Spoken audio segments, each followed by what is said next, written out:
Sudarshan music की प्रस्तुति। सुनियो पिया हमरो बात आबि गेल सावन कमासा जल्दी से अबियो आहा गाम यो जायब संगे बाबा धाम यो। सुनियो पिया हमरो बात आबि गेल सावन कमासे सुनियो पिया हमरो बात आबि गेल सावन कमासे। प्रेम से बोला शंकर भगवान की। आबि गेल सावन कमासे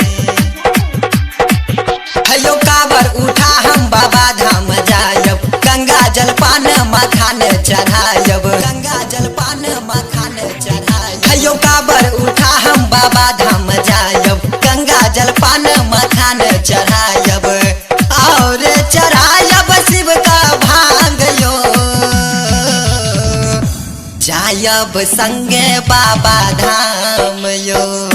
सुनियो पिया हमरो बात आबि गेल सावन कमासे सुनियो पिया हमरो बात आबि गेल सावन कमासे। आप सुन रहे हैं सुदर्शन म्यूजिक की प्रस्तुति। आबि गेल सावन कमासे यो भोला का महिमा छै अबरम पार यो जानैया ई त पूरा जहान यो जानैया ई त पूरा जहान हयो दानी का महिमा छै अबरम पार यो जानैया ई त पूरा जहान यो रे धुन शिव हमारो पर ध्यान यो जायब संगे बाबा धाम यो। सुनियो पिया हमरो बात आबि गेल सावन कमासे सुनियो पिया हमरो बात आबि गेल सावन कमासे। प्रेम से बोला शंकर भगवान की।